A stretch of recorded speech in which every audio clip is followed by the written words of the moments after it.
Hello everyone, welcome in Javan Natraj YouTube channel. Today I will teach you class 9th mathematics Hindi video. आज हम आप लोगों को class 9th का mathematics Hindi medium का NCERT का चैप्टर 1 है संख्या पद्धति नंबर सिस्टम। उसकी प्रश्नावली है 1.5 वो आज हम आप लोगों को कराएंगे। तो उसका पहला क्वेश्चन है, प्लीज लिसन केयरफुली। पहला क्वेश्चन है, देखो लॉकडाउन लग गया है, इसलिए आप लोग अपनी पढ़ाई को मेहनत से करिएगा। आप लोग यही मत मानिएगा कि मुझे केवल एग्ज़ाम में पास होना है कि या एग्ज़ाम नहीं होंगे। इससे देखो मैं आपको बता रहा हूँ, आपको एग्ज़ाम से कोई इफेक्ट नहीं पड़ने वाला है। आप लोग सिर्फ अपनी पढ़ाई पर फोकस कीजिएगा, चाहे एग्ज़ाम हो या ना हो। क्योंकि देखो बच्चे कहते हैं कि मेरा सिलेबस 30% कम हो गया है और बच्चे बहुत ही खुशी मनाते हैं। लेकिन आप लोग ये बताइएगा, अगर आप आगे चल के अगर टीचर बन गए, आपको टीचिंग करना पड़ गई, तो आप ये बताओ, आप वहाँ पे यही कहोगे कि 30% सिलेबस मैंने नहीं पढ़ा है इसलिए मैं ये नहीं कराऊंगा। वहाँ पे आप कह सकते हो क्या? नहीं कह सकते हो ना, क्योंकि आपको वहाँ पे पूरा 100% पढ़ाना पड़ेगा। जब 30% सिलेबस नहीं पढ़ा है, 70% ही पढ़ा है, जब ये 30% आपने नहीं पढ़ा है तो इसको पढ़ाने में आपको प्रॉब्लम होगी। जब प्रॉब्लम होगी तो आप बताओ, तो आपकी टीचिंग सही से नहीं चल पाएगी। क्योंकि हमारा देश बहुत बड़ा है, बहुत ही बड़ा है, इसलिए आप लोग मेरे हिसाब से मेहनत पढ़ाई कीजिएगा। ताकि क्या है, देखो हर जगह कंपटीशन है, हर जगह, चाहे आप कोचिंग सेंटर ले लो, चाहे आप जॉब ले लो। तो इसलिए आपको परसेंटेज की फोकस पर मत रहिएगा। आप लोग सिर्फ अपनी पढ़ाई पर फोकस कीजिएगा। जितना अच्छा आपके अंदर स्किल होगा, जितनी अच्छी आपके अंदर नॉलेज होगी, तो आप लोग हर जगह सक्सेस होगे। चाहे कोचिंग सेंटर ले लो, चाहे प्राइवेट सेक्टर ले लो, चाहे गवर्नमेंट सेक्टर ले लो। अगर आपका सिलेबस कवर होगा, आपके अंदर स्किल होगा, आपके अंदर टैलेंट होगा, तो आपको दुनिया की कोई भी ताकत नहीं है जो आपको रोक सके कि आप कामयाब नहीं हो सकते हो। हर जगह एवरीवेयर आप कामयाब हो सकते हो। जहाँ कहीं भी जाओगे, कितनी भी कोचिंग सेंटर खोले जाएं, तब भी आपकी कोचिंग चलेगी धुआंधार। तो इसलिए आप लोगों से मैं यही कहना चाहूँगा लास्ट बार, कि आप लोग सिर्फ अपनी पढ़ाई पर फोकस कीजिएगा। एक कहावत भी है कि जब तक हम लोगों की थिंकिंग रहेगी कि पढ़ाई करके हमें नौकरी पाना है, तब तक सिर्फ नौकर ही पैदा होंगे, मालिक नहीं। तब तक सिर्फ नौकर ही पैदा होंगे, मालिक नहीं। तो इसीलिए आप लोग पढ़ाई का मकसद ये मान के मत चलिएगा कि हमें नौकरी ही पाना है। पढ़ाई का मकसद नौकरी पाना नहीं होता है। पढ़ाई का मकसद होता है कि हमें कोई ना कोई स्किल डेवलप करना है कि हम जीवन को किस तरह से सही से अच्छे से मैनेज कर सकें। पढ़ाई का मकसद ये होता है, ना कि नौकरी पाना। क्या जिसकी नौकरी नहीं होती वो खाना नहीं खाता है क्या? ऐसा नहीं है। तो इसीलिए आइए पॉइंट पे चलते हैं। अपना पहला क्वेश्चन है, बताइए नीचे दी गई संख्याओं में कौन कौन सी प्रमेय है और कौन सी अप्रमेय है। बताइए नीचे दी गई संख्याओं में कौन सी संख्याएं प्रमेय हैं और कौन सी संख्याएं अप्रमेय हैं। तो देखो यहाँ पे 2 क्या है, एक प्रमेय संख्या है, और √5 क्या है, अप्रमेय संख्या है। 2 एक प्रमेय संख्या है और √5 क्या है, अप्रमेय संख्या है। तो कोई भी अगर प्रमेय संख्या में से अगर आप अप्रमेय संख्या को माइनस करो या ऐड करो, तो हमेशा आंसर अप्रमेय संख्या ही मिलेगा। तो इसका आंसर हो गया अप्रमेय। दूसरा है 3 + √23 - √23। तो यहाँ पे देखो इन्होंने क्या किया, आपको ब्रैकेट लगा के कंफ्यूजन में डाल दिया। लेकिन आप लोग इससे टेंशन मत करिएगा, इसे ऐसे लिखिएगा 3 + √23 माइनस √23। तो यहाँ पे देखो ये दोनों सेम है, इसका साइन प्लस का है, इसका साइन माइनस का है, तो दोनों हो जाएंगे कैंसिल, तो आंसर आएगा 3। तो ये संख्या कैसी है, एक परमेय संख्या हुई।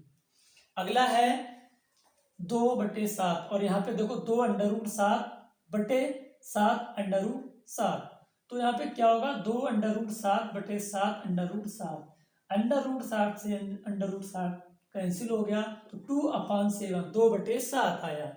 ये कैसी संख्या है, एक परमेय संख्या है, तो आंसर हुआ परमेय।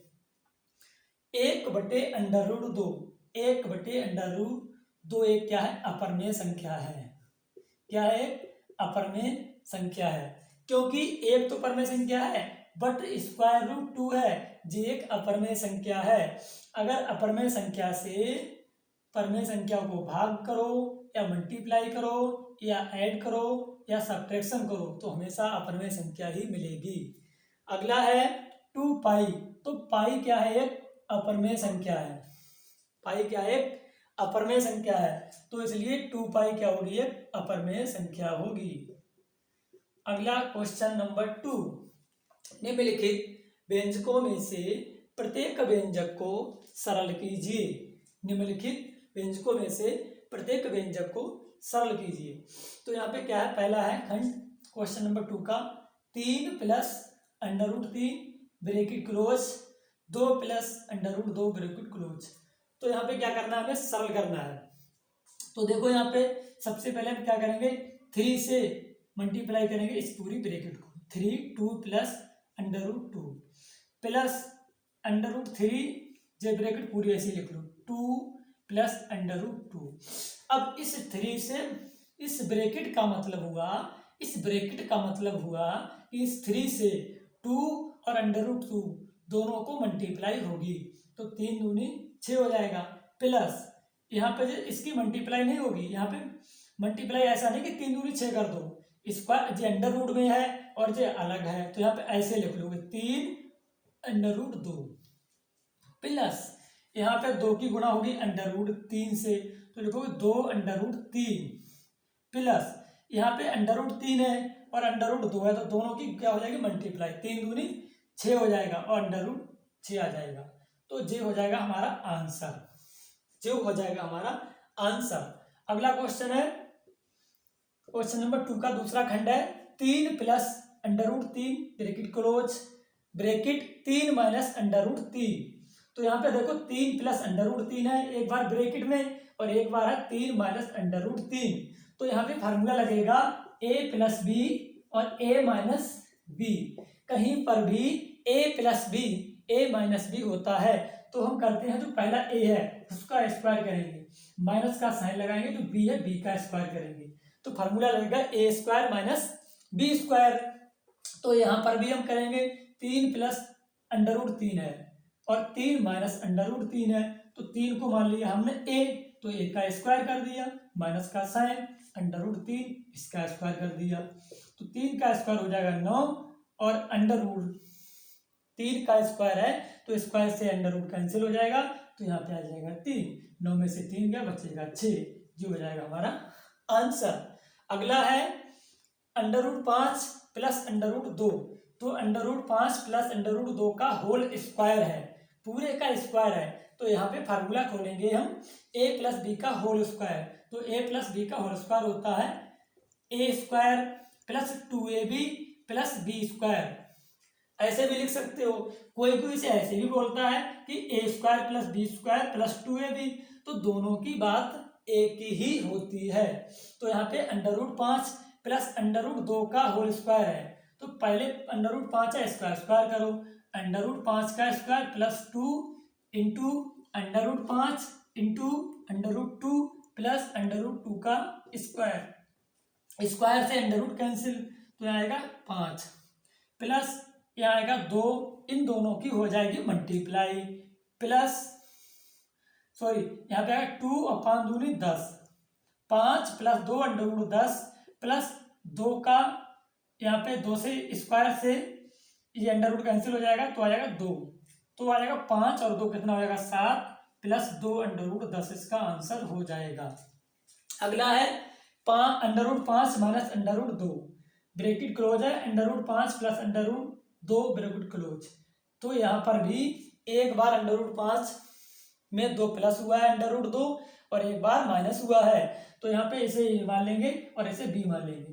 तो अंडर रूट 5 का स्क्वायर माइनस अंडर रूट 2 का स्क्वायर, तो आ जाएगा 5 माइनस 2 बराबर 5 माइनस 2 इक्वल टू 3 आ जाएगा, क्योंकि स्क्वायर से अंडर रूट कैंसिल हो जाता है, स्क्वायर से अंडर रूट कैंसिल, 5 में से 2 गया 3। तो इस तरह से हमारा क्वेश्चन नंबर 2 कंप्लीट हुआ। अगला क्वेश्चन है क्वेश्चन नंबर 3। क्वेश्चन नंबर 3 है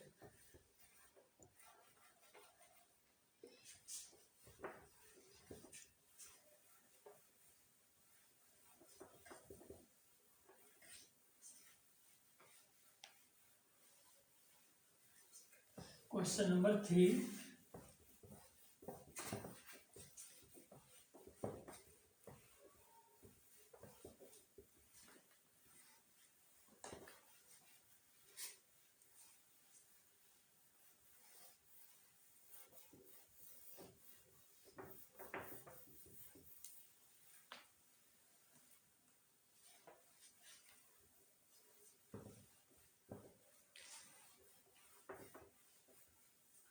क्वेश्चन नंबर 3 क्या कह रहा है?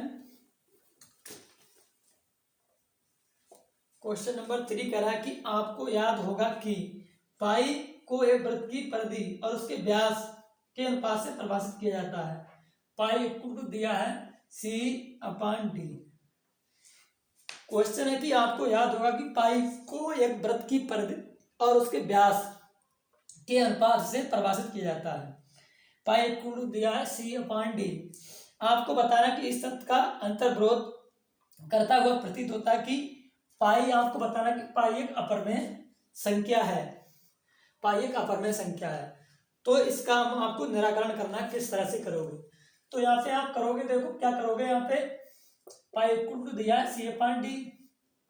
C या D में से, C या D में से कोई भी एक अपरमेय होगी, कोई भी एक संख्या अपरमेय होगी। अगर इन दोनों में से कोई भी संख्या एक अपरमेय होगी तो पाई भी क्या हुई, अतः पाई भी क्या होगी, एक अपरमेय संख्या हो जाएगी, अपरमेय संख्या होगी, अपरमेय संख्या होगी। इस तरह से हमारा जो क्वेश्चन हुआ कंप्लीट। अगला है क्वेश्चन नंबर 4। क्वेश्चन नंबर 4 क्या कह रहा है? संख्या रेखा पर, संख्या रेखा पर, संख्या रेखा पर अंडर रूट 9.3 को निरूपित कीजिए, को निरूपित कीजिए। इसे क्या करना है, आपको निरूपित करना है। तो देखो इसे कैसे करेंगे।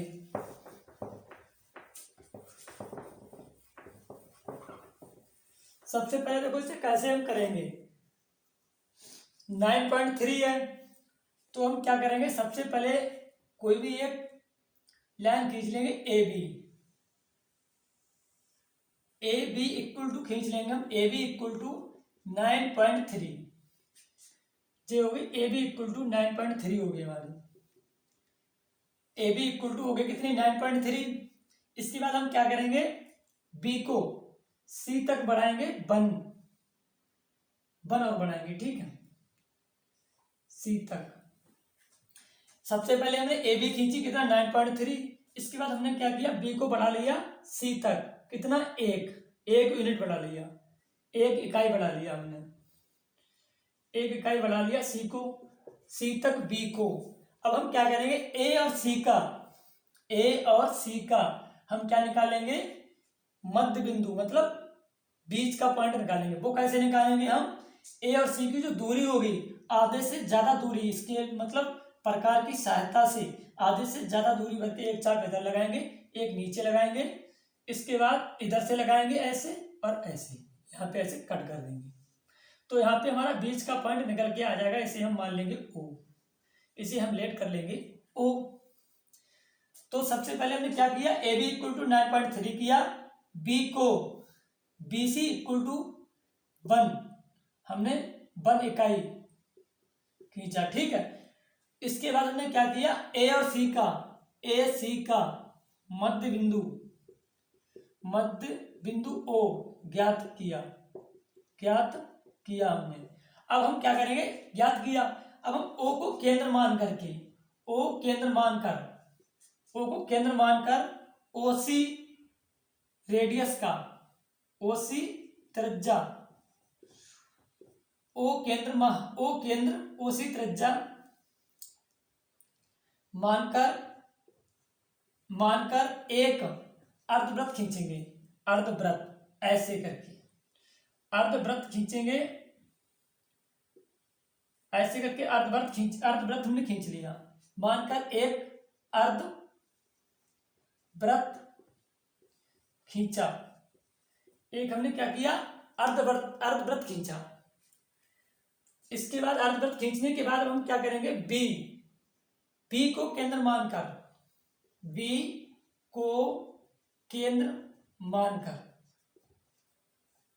ठीक है,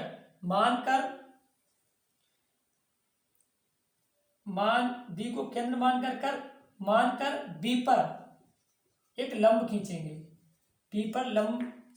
खींचेंगे, जो क्या करेगा, यहां पर बी पर हम लंब खींचेंगे ऐसे करके, यहां से एक चाप लगाएंगे और एक यहां से लगाएंगे, ऐसे करके हम खींच देंगे, जो क्या करेगा, इस चाप को डी पॉइंट पर काटेगा। अतः बी डी बराबर हो जाएगा, जो बी डी निकल के आएगा उसका वैल्यू हो जाएगा 9.3 स्क्वायर रूट, तो ये हमारा हो जाएगा आंसर। सबसे पहले हमने एक ए बी लाइन खींची 9.3 की, इसके बाद बी को हमने सी तक बढ़ाएंगे 1 इकाई, इसके बाद हम बी ए सी का मेन पॉइंट, बीच का पॉइंट निकाल लेंगे, उसको हम केंद्र मान करके ओ सी त्रिज्या का अर्धवृत्त खींचेंगे। इसके बाद हम बी पर एक लंब डालेंगे, जो इसको यहाँ काटेगा डी पर, जो हमारा हो जाएगा बी डी बराबर स्क्वायर रूट अंडर रूट 3। इस तरह से हमारा क्वेश्चन नंबर 4 कंप्लीट हुआ। अगला क्वेश्चन है क्वेश्चन नंबर 5, इस एक्सरसाइज का लास्ट क्वेश्चन है क्वेश्चन नंबर 5। तो ध्यान से समझिएगा, क्वेश्चन नंबर 5 क्या कह रहा है, इसे आप लोग नोट करना चाहें तो नोट कर लीजिएगा। अगला है क्वेश्चन नंबर 5, जल्दी से नोट कर लीजिएगा, इसका स्क्रीनशॉट ले लीजिएगा। निम्नलिखित के हरों का परिमीकरण कीजिए। तो इसका पहला है 1/√7, दूसरा है 1/√7 माइनस √6, तीसरा है 1/√5 प्लस √2, और चौथा भी इसे नीचे करेंगे। तो पहले देखो कैसे करेंगे, इसका हमें हर का परिमीकरण करना है, परिमीकरण का मतलब है जो स्क्वायर रूट है उसे हमें खत्म करना है। अभी स्क्वायर लगा होता है स्क्वायर रूट जिस पे लगा होता है तो वो अपरमेय है, इस अपरमेय को हमें परिमीकरण का मतलब इसे परमेय बनाना है, हर को परमेय का मतलब हमें परमेय संख्या बनाना है। तो कैसे करेंगे, तो देखो यहाँ पे क्या है, √7 है, √7 है, तो स्क्वायर रूट मतलब √7 से ऊपर नीचे कर दो गुणा, तो √7 हो गया ऊपर, 1 से किसी की भी मल्टीप्लाई करोगे तो उतना ही आ जाएगा, तो √7 हो गया। अगर कहीं पर भी डबल संख्या होती है, जैसे √7 गुणा √7 है, तो इसे हम लिख सकते हैं 7 गुणा 7, और अंडर रूट दोनों में ले लेंगे हम कॉमन, तो आ जाएगा 7, तो इसीलिए यहाँ पे बन गया 7। तो ये हो गया हमारा आंसर, हरों का परिमीकरण हो गया। हर कैसा बन गया, परमेय बन गया, यहाँ पर कैसा था, अपरमेय था। तो इसी तरह से इसे करना है हमें, 1/√7 माइनस √6, तो यहाँ पे इसे हम कैसे करेंगे, यहाँ पर √7 है माइनस √6 है, इसके उल्टे से गुणा कर देंगे हम, ऊपर और नीचे दोनों में करेंगे, ऊपर नीचे दोनों में इसलिए करते हैं क्योंकि अगर आप केवल नीचे करोगे या केवल ऊपर करोगे तो देखो यहाँ पे अगर इसे इरेज कर दिया आपने, केवल नीचे मल्टीप्लाई की, तो देखो यहाँ पे जो सवाल एक्स्ट्रा हो गया नहीं हो गया। इसीलिए ऊपर नीचे दोनों से इसलिए करते हैं, इससे जो कैंसिल हो जाएगा तो सवाल लिखा हुआ जी रह जाएगा। देखो सवाल दिखने में अलग हो जाता है लेकिन सवाल वही रहता है। तो यहाँ पे √7 प्लस √6 बटे √7 प्लस √6 से ऊपर नीचे गुणा कर दी अंश और हर दोनों में। ऊपर वाला अंश होता है, नीचे वाला होता है हर। तो देखो यहाँ पे √7 प्लस √6 हो गया ऊपर, एक से किसी को भी गुणा करोगे वो ही रहेगा। नीचे क्या है, एक बार जुड़ा हुआ है और एक बार घटा हुआ है, तो यहाँ फार्मूला बन गया a प्लस बी और a माइनस बी, तो होता है a² माइनस b²। तो यहाँ पे इसको मान लोगे a √7 को स्क्वायर माइनस √6 का स्क्वायर, तो ऊपर तो ऐसा ही रहेगा √7 प्लस √6, और यहाँ स्क्वायर से अंडर कैंसिल तो 7, यहाँ स्क्वायर से अंडर कैंसिल तो 6, तो √7 प्लस √6, 7 में से 6 गया बचा 1, तो ये हमारा हो गया आंसर। इसी तरह से हमें इसको करना है 1 बटे √5 और प्लस √2, ऊपर नीचे इसके उल्टे से मल्टीप्लाई कर दो, इसके कंजुगेट से मल्टीप्लाई कर दी, तो ऊपर तो ऐसा ही रहेगा, नीचे होगा एक बार घटा हुआ है एक बार जुड़ा हुआ है, तो a² माइनस b² का हो जाएगा फार्मूला। तो √5 माइनस √2 बटे स्क्वायर से कैंसिल, तो 5 माइनस 2, तो √5 माइनस √2, 5 में से 2 गया बचा 3, जी हो गया हमारा आंसर, जी हो गया हमारा आंसर। इसका लास्ट बचा है खंड 1 बटे √7 माइनस 2, तो यहाँ पर भी इसके उल्टे से गुणा कर दो, 1/√7 माइनस 2, √7 प्लस 2 से ऊपर नीचे मल्टीप्लाई कर दो, तो ऊपर तो ऐसा ही रहेगा, नीचे √7 है इसे a मान लो और इसको मान लो b, 2 को, तो यहाँ पे √7 प्लस 2, स्क्वायर से अंडर रूट कैंसिल, 7 माइनस 2 का स्क्वायर हो जाएगा 4, तो यहाँ आंसर आएगा √7 प्लस 2 बटे 7 में से 4 घटाओगे तो आएगा 3, जो हो गया हमारा आंसर। इस तरह से हमारी एक्सरसाइज 1.5 कंप्लीट हुई। अगर आपको हमारी वीडियो अच्छी लगी हो तो इसे लाइक और शेयर कीजिएगा। Thanks for watching my video, और इसी तरह से और वीडियो पाने के लिए हमारे चैनल को सब्सक्राइब कीजिएगा। Thanks for watching my channel.